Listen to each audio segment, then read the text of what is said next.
പത്രങ്ങൾ, ഇന്നലെ ചാനലിലെ റിപ്പോർട്ടിങ്, ഇതെല്ലാം വെച്ച് പരിശോധിക്കുമ്പോൾ എന്താണ് ഉദ്ദേശം എന്നുള്ളത് കൂടുതൽ വ്യക്തമാവുകയാണ്. ഇടതുപക്ഷ ജനാധിപത്യ മുന്നണിയുടെ ഭാഗമായി നിൽക്കുന്ന ഒരു MLA ഇത്തരത്തിലുള്ള നിലപാടുകൾ സ്വീകരിക്കുന്നത് സാധാരണഗതിയിൽ നമുക്ക് അംഗീകരിക്കാൻ കഴിയുന്നതല്ല. അൻവർ ചില ആരോപണങ്ങൾ ഉന്നയിച്ചിട്ടുണ്ട്. അദ്ദേഹം ഉന്നയിച്ച ആരോപണങ്ങളുടെ അടിസ്ഥാനത്തിലാണ് അദ്ദേഹം ബഹുമാനപ്പെട്ട മുഖ്യമന്ത്രിക്ക് പരാതി നൽകിയത്. ആ പരാതിയെക്കുറിച്ചുള്ള പരിശോധന നടന്നുകൊണ്ടിരിക്കുകയാണ്. മുഖ്യമന്ത്രിക്ക് നൽകിയ പരാതിയുടെ കോപ്പി CPM സംസ്ഥാന കമ്മിറ്റിക്ക് നൽകിയിട്ടുണ്ട്. പാർട്ടിയിൽപ്പെട്ടവർ മാത്രമല്ല, പാർട്ടിക്ക് പുറത്തുള്ളവരും പാർട്ടിക്ക് പരാതി അയക്കാറുണ്ട്. അത്തരം പരാതികളോടെല്ലാം നീതിപൂർവമായ നിലപാട് സ്വീകരിക്കുക എന്നുള്ളതാണ് പാർട്ടി എക്കാലത്തും സ്വീകരിച്ചിട്ടുള്ളത്. ഇതിലൊന്നും പാർട്ടി നിലപാട് എന്താണ് എന്നുള്ളത് വ്യക്തത വരുത്തുന്നതിന് മുമ്പ് അൻവർ ഇത്തരത്തിലുള്ള ഒരു കടന്നാക്രമണം നടത്തുക എന്നുള്ളത് അത് ഏതോ കേന്ദ്രങ്ങളിൽ നടത്തിയിട്ടുള്ള ആലോചനയുടെ ഭാഗമായിട്ടാണ്.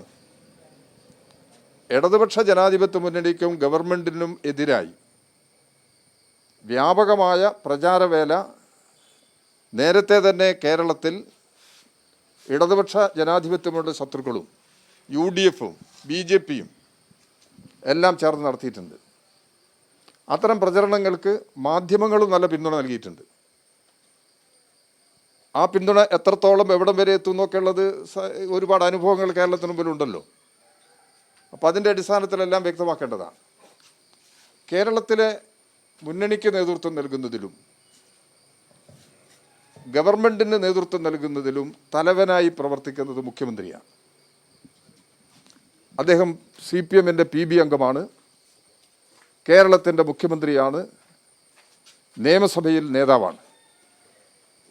അത്തരം ഒരാളെ കടന്നാക്രമിക്കുക എന്നുള്ളത് നേതൃത്വത്തെ തകർക്കുക എന്ന നിലപാടിൻ്റെ കൂടി ഭാഗമാണ്.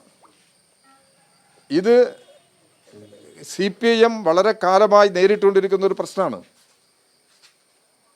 പിണറായി വിജയൻ മുഖ്യമന്ത്രി ആവുന്നതിനു മുമ്പും മുഖ്യമന്ത്രി ആയതിനു ശേഷവും അദ്ദേഹത്തെ ഒറ്റതിരിച്ച് ആക്രമിച്ച നില കേരളത്തിന് മുമ്പിലുണ്ട്.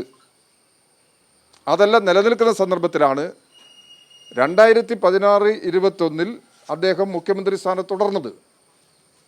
ആ 5 വർഷക്കാലത്തെ ഭരണത്തിനുള്ള അംഗീകാരം എന്നുള്ള നിലയിലാണ് പിണറായി വിജയൻ ഗവൺമെൻറ്റിന് തുടർഭരണം ലഭിച്ചത്. ആ തുടർഭരണം ലഭിച്ചതിന് ശേഷമുള്ള സാഹചര്യങ്ങളിലെല്ലാം മാറ്റമുണ്ട്. ഗവൺമെൻറ് മുന്നോട്ട് പോവുകയാണ്. ജനങ്ങളുടെ താല്പര്യങ്ങൾ പരിരക്ഷിച്ചുകൊണ്ട്, ജനങ്ങളുടെ ആവശ്യങ്ങൾ പ്രധാനമായും പരിഗണിച്ചുകൊണ്ടുള്ള നിലപാട് തന്നെയാണ് ഗവൺമെൻറ് സ്വീകരിക്കുന്നത്. അത്തരം നിലപാടുകളെടുത്ത് മുമ്പോട്ട് പോകുമ്പോൾ ഭരണത്തിന് നേതൃത്വം നൽകുന്ന മുഖ്യമന്ത്രിയെ ഒറ്റതിരിഞ്ഞ് ആക്രമിച്ച് തകർക്കാനുള്ള ശ്രമം ജനങ്ങൾ തിരിച്ചറിയും എന്നുള്ള കാര്യത്തിൽ യാതൊരു സംശയവുമില്ല.